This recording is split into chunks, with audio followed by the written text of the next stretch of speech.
madrugador del certamen internacional de novela histórica de Úbeda, y ahora vamos a contar en este acto con Lola Montalvo, enfermera, escritora, que viene a presentar su última novela, La fosa. Una novela que estamos muy acostumbrados en este certamen a traer novelas históricas más clásicas, pero en este caso es una novela a dos tiempos. Hay una historia en la España de 1940 y hay una historia en la actualidad, y ambas nos van a plantear al lector un diálogo con una de las heridas abiertas de nuestro pasado reciente, pues que yo creo que todos vemos, que sigue abierta y que sigue generando debate y conversación.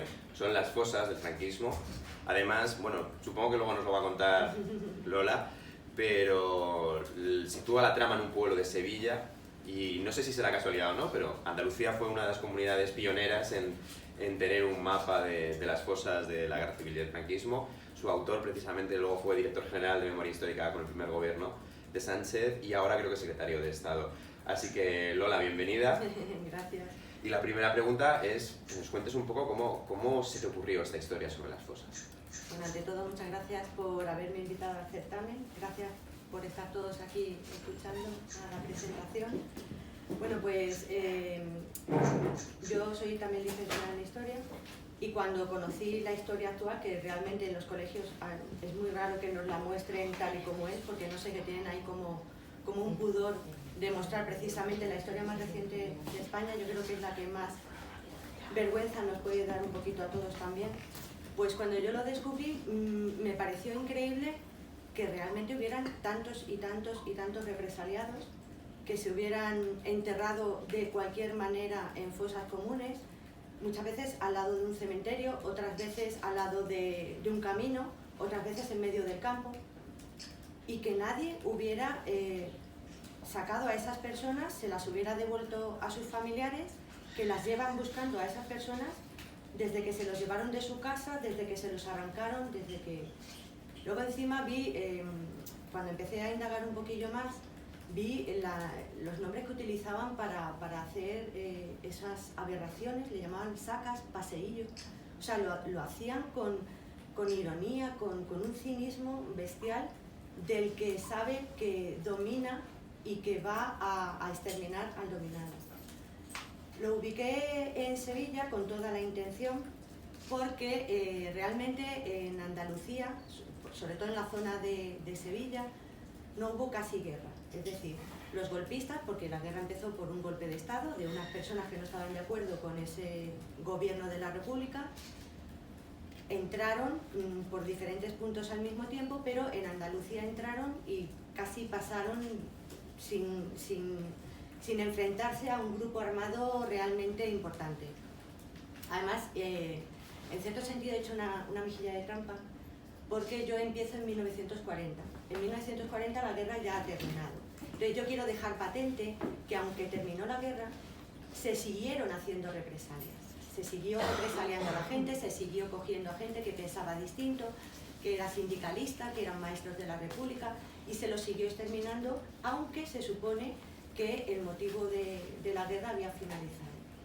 Y además también fue un dictado de los gobernantes, es decir, se les dio orden a que se exterminara a esas personas, y yo creo que muchas personas, muchos expertos ya lo están planteando, que fue un genocidio sistemático de exterminio al otro. Y lo único, el pueblo me lo inventé, porque esa zona, Constantina, Cazalla, son pueblos en los que efectivamente hay muchas fosas, muchos represaliados todavía por sacar, y no quería hacer daño a nadie, molestar a nadie, ni que, como es un tema que no le gusta a nadie, no quería molestar. Entonces me inventé un pueblo, lo ubiqué en esa zona con toda la intención, y ya el tema ya salió solo.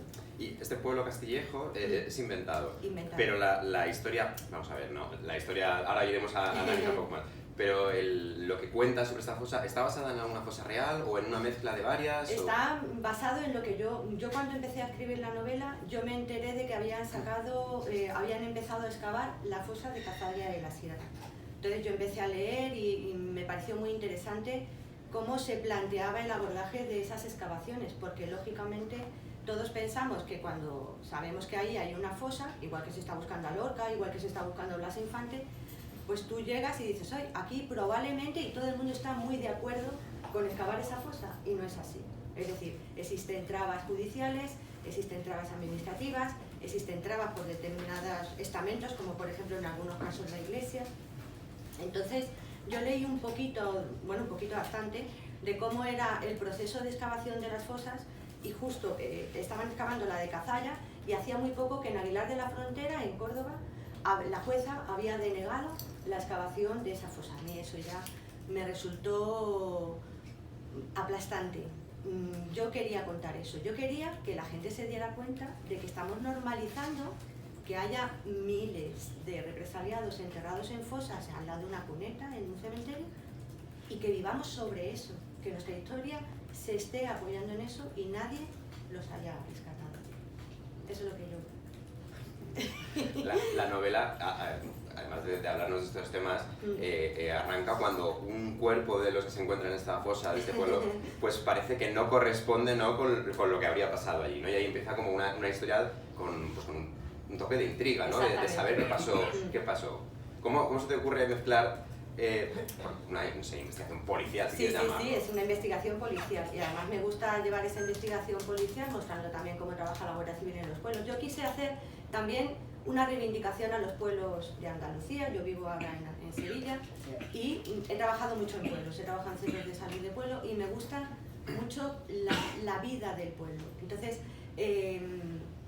lógicamente contando cómo era la época de la guerra en ese pueblo y cómo es la vida actual en ese pueblo, yo quería hacer un pequeño contraste de cómo era en la época del 40, en la que los niños veían incluso cómo traen a los represaliados, a los que van a matar esa misma noche, los traen en un camión atados y ellos salen del colegio y se quedan ahí sentados, y cómo es la vida actual en la que el niño protagonista, mi niño protagonista, se pasea por el pueblo con toda libertad, con toda tranquilidad y con toda naturalidad.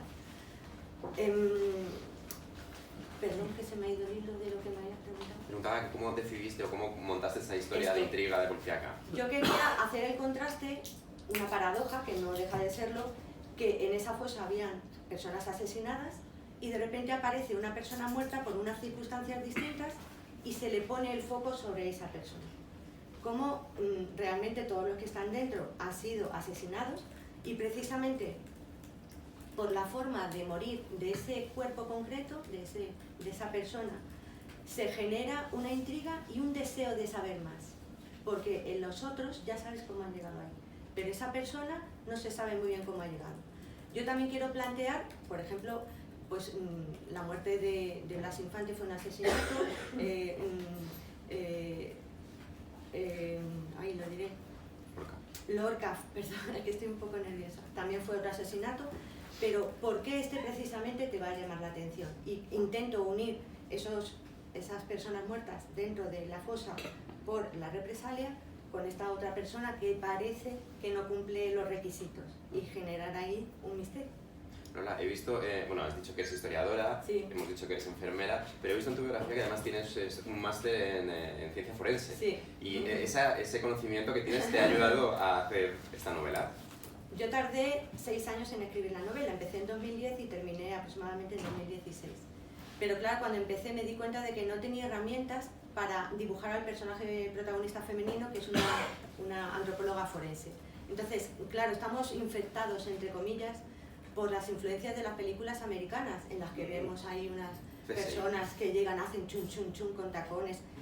Yo quería dibujar una persona real y creíble, por lo tanto me matriculé en un máster de antropología forense y genética forense. También hice entre medias un curso de experto en criminología y también he hecho varios estudios entre medias, porque como tardé tanto, la verdad, me daba tiempo a estudiar y a dibujar a mis personajes. Yo quería que cuando esa mujer abriera esa fosa, fuera excavando por campos, fuera delimitando, yo tuviera ese vocabulario y que ese vocabulario fuera creíble. Y eso, realmente, el empezar a escribir la novela fue lo que me determinó el estudiar. A mí me encanta estudiar, sigo estudiando en la actualidad, y me dio el impulsillo porque yo creía que ese personaje tenía que ser absolutamente creíble. Por supuesto, tendré fallos, no lo cuestiono, pero yo creo que mi personaje, en su moverse, le he dado cierta credibilidad porque yo he visto, he palpado cómo se hace ese trabajo y la nomenclatura de las terminologías, de las técnicas, pues eso yo quería que fuera real, por eso estudié. O sea, que no fue al revés, que estudié y eso me ayudó, sino que al revés, empecé a escribir, me di cuenta de que no tenía idea, de que no estaba suelta en esa terminología y por eso estudié. Interesante. Lola y yo podríamos seguir hablando, pero esto es un encuentro con blogueros, con lectores, así que yo creo que a partir de ahora sentidos libres de ir lanzando las preguntas que se os ocurran a Lola. ¿Seguimos? Eva. Eva. No me da la tos.